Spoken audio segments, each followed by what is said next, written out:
मन में तेरे दम है कितना देख लिया है देखेंगे, और जेल में तेरे जगह है कितना देख लिया है। वो और होंगे जो डर जाते होंगे जेल। हम तो पुराने वाकिफ हैं। युद्ध कराना चाहते हैं। देखिए, गृह युद्ध कौन करवाना चाहता है? देश को हिंदू मुसलमान जैसे धार्मिक भावनाओं में कौन बांट रहा है? हिंदू मुसलमान 24 घंटा कौन कर रहा है? मंदिर मस्जिद कौन कर रहा है? दलित और ब्राह्मण को कौन लड़वाने का काम कर रहा है? ये पहले आप जैसे काबिल पत्रकारों को जानने की जरूरत है। राहुल गांधी कर रहे हैं। मैं खींच के लगा दूंगा, फिर राहुल गांधी करना भूल जाओगे।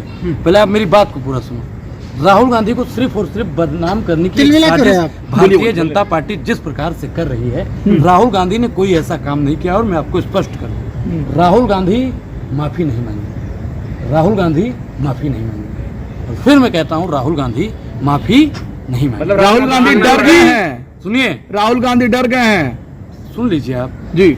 डरता वो है जिनकी हड्डियों में पानी खड़ा होता है। राहुल गांधी उस शख्स का नाम है जिसके पिता ने इस देश के लिए बलिदान दिया, जिसकी दादी ने दिया, नेहरू जी ने दिया, महात्मा गांधी ने दिया, भगत सिंह ने दिया, तमाम उन उलेमाओं ने भी इस देश के लिए शहादत दी है। राहुल गांधी आप जैसे लोगों के डराने से और भारतीय जनता पार्टी खासकर गोडसेवादियों से के डराने से राहुल गांधी जी डरने वाले हैं। कितना अपमान करेंगे सिक्कों का, लेकिन माफी नहीं मांगेंगे। देखिए, ये आप लोगों की धारणा है, अवधारणा है जो आप लोगों को सिखाया गया है। आपको भारतीय जनता पार्टी की प्रयोगशाला में एक ही बात दिन रात सिखाई जाती है कि राहुल गांधी ने सिक्कों का अपमान किया। सिखों ने देश के लिए बलिदान नहीं दिया क्या? अगर आपको ज्यादा बोलने का शौक है, आप क्या आप बोल लीजिए।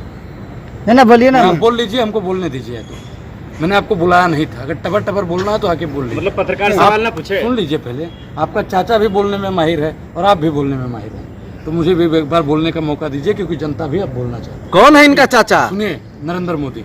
रही जनता की बात और सिखों की बात, सिख भाइयों ने इस देश के लिए जो किया दुनिया जानती है। सिख समाज आज राहुल गांधी का अपमान नहीं कर रहा है और न उनका विरोध कर रहा है। उनका विरोध करने वाला है वो नेता से जो कहता है कि वही हस्र किया जाएगा जो आपकी दादी का किया है। कोई भारतीय जनता पार्टी का नेता कहता है जीप काट के लाओ, 11 लाख का इनाम पाओ। मैं भारतीय जनता पार्टी से पूछना चाहता हूँ कि भारतीय जनता पार्टी ये कब कहेगी कि आप फलाने राज्य से आओ 11 लाख रोजगार पाओ, आप फलाने राज्य से आओ तो आप 22 लाख रोजगार पाओ, और आप फलाने नेता से सवाल पूछो तो आप 11 लाख रोजगार पाओ। ये भारतीय जनता पार्टी कब करेगी? वर्तमान सरकार राहुल गांधी से डरी हुई है। राहुल गांधी की जुबान को इसलिए कटवाना चाहती है क्योंकि वो जबान सत्य बोलती है, और सत्य की राह पर अगर आदमी चलता है तो वर्तमान सरकार उससे डरने लगती है। मनुवादियों की सरकार उससे डरने लगती है, गोडसेवादियों की सरकार उससे डरने लगती है, संघियों की सरकार राहुल गांधी से डरने लगती है।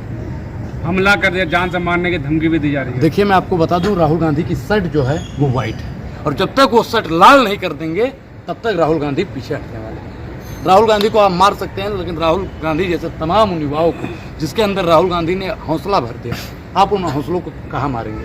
राहुल गांधी एक सोच का नाम है, उस सोच को कैसे खत्म करेंगे? 50 साल उम्र है उनकी, युवा है वो। आप राहुल गांधी को मार सकते हैं, आप राहुल गांधी की आवाज को दबा सकते हैं, आप राहुल गांधी को जेल में डाल सकते हैं, लेकिन आप राहुल गांधी की सोच को, राहुल गांधी की विचारधारा को, राहुल गांधी के प्रति जो प्रेम लोगों के अंदर भर चुका है, आप उसको नहीं। पहले बचकानी हरकतें करते थे, अब देश विरोधी हरकतें करने लगे। देखिए, ये सर्टिफिकेट ना आप देंगे ना भारतीय जनता पार्टी देंगे, और अगर आप ऐसी बात करेंगे तो मुझे जैसा आके पापा पर शक। अगर राहुल गांधी जी देश विरोधी बातें कर रहे हैं तो देश का गृह मंत्री खामोश करें। देश के गृह मंत्री को एक्शन लेना चाहिए, यानी जैसा आके पापा इस देश के सबसे कायर गृह मंत्री जो एक्शन नहीं दे। राहुल गांधी के खिलाफ सर, मुझे बोल लेने दीजिए। कुछ लोग टुकड़े टुकड़े गैंग, प्रधानमंत्री नरेंद्र मोदी जी टुकड़े टुकड़े गैंग भी कर रहे हैं। आप बताइए कि जिनको टुकड़े टुकड़े गैंग का भारतीय जनता पार्टी और नरेंद्र मोदी जी सर्टिफिकेट बांटने का काम करते हैं, उसी टुकड़े टुकड़े गैंग को हमारा सर्वोच्च न्यायालय पहले ही याचिका में क्लीन चिट दे देता है। ये बताइए, जयशाह के पापा क्या कर रहे हैं? किसी को टुकड़े टुकड़े गैंग कह देना, किसी पर आरोप लगा देना, ये इससे सिद्ध नहीं होता है कि वो आदमी है। मैं बोल दूं कि आप चोर हैं तो कोर्ट सिद्ध करेगा ना कि आप चोर। अमेरिका में जाकर क्या बोला उन्होंने? आपने सुना नहीं? आपने सुनिए, आप पूरा सुन नहीं रहे हैं, आप सुन लीजिए पहले। तो आप चोर हैं ये आपको कोर्ट तय करेगा। अनुराग ओझा ने सिर्फ आरोप लगाया है, उन्होंने अमेरिका में जाके क्या कहा ये आप बताइए। अमेरिका में जाकर सिक्कों का अपमान किया, उन्होंने कहा चाइना की तारीफ करी। सुनिए, चाइना की तारीफ नहीं करी। बिल्कुल, चाइना में दलितों का आरक्षण छीनना चाहते हैं। आप सुनेंगे, मैं बोलूंगा इस पे भी, आरक्षण पे भी बात करूंगा, पहले उनका जवाब दे दूं। उन्होंने कहा कि क्या आने वाले समय पर सिख कड़ा पहन पाएगा, पगड़ी बांध पाएगा, गुरुद्वारे जा पाएगा? आज के समय पर आप मुसलमान पत्रकार हैं, आप दाढ़ी और टोपी लगाकर अपने आप को कितना सुरक्षित महसूस करते हैं, ये दुनिया जानती है। आज की डेट में अगर दाढ़ी और टोपी लगा के आप चले जाते हैं ट्रेन में, तो आपको कब चेतन सिंह मिल जाए कोई पता नहीं है। अगर आप दाढ़ी और टोपी लगा के हरियाणा चले जाते हैं, तो कब आपके गौरक्षक आपका राम नाम सत्य कर दें कोई पता नहीं है। अब आपके आरक्षण पर ही बात किया जाए।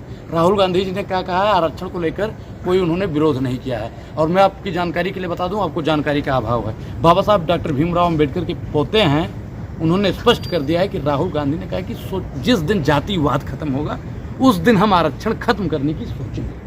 और मैं बिल्कुल कहता हूं, मैं आप सभी चैनल के माध्यम से कहना चाहता हूं कि इस देश से जाति व्यवस्था खत्म हो जाए, आरक्षण का सबसे पहला अगर कोई विरोध करेगा तो अनुराग ओझा होगा। कौन हो रहा है अनुराग ओझा विरोध करने वाला? और किसी का कोई सवाल है? नहीं, चाइना की राहुल तारीफ गांधी करें, पर उस एफआईआर हुई है, उनको जेल भेजने की बातें हो रही है। देखिए, मैं उनको बता देना चाहता हूँ कि उन जालिम सरकार को कि आप एफआईआर करके हमारा आवाज़ नहीं दबा सकते। दमन में तेरे दम है कितना, दमन में तेरे दम है कितना, देख लिया है देखेंगे, और जेल में तेरे जगह है कितना, देख लिया है। भारत वो और होंगे जो डर जाते होंगे जेल से। हम तो पुराने वाकिफ हैं इसके। क्या वाकई में राहुल गांधी को अब जेल जाने की बारी आ गई है? देखिए, जेल में महात्मा गांधी गए थे, भगत सिंह गए थे, चंद्रशेखर आजाद जी गए थे, नेहरू जी गए थे, इंदिरा जी को भी जेल में जाना पड़ा। अब राहुल गांधी भी जाएंगे? राहुल गांधी जी अगर जेल में जानते हैं तो बिल्कुल भेज दीजिए आप लोग। इसके अलावा आप कुछ कर नहीं सकते। कंस को बड़ा गुमान था, वो किसी को उठाता था और जेल के पीछे ठूस देता था, किसी को भी जेल के पीछे ठूस देता था। उसके पास भी राक्षसी शक्तियां थी, और आज की सरकार के पास में भी राक्षसी शक्तियां हैं। ईडी और सीबीआई जैसे तमाम माध्यमों से जनता का और लोकतंत्र का हनन करके तमाम विपक्षी नेताओं को और सत्ताधारी लोग जो सवाल पूछते हैं इनसे, उनको जेल में ठूसने का काम करते हैं। ये सरकार की तानाशाही है, और ये तानाशाही हम नहीं चलने देंगे, नहीं चलने देंगे, नहीं चलने हमेशा देंगे।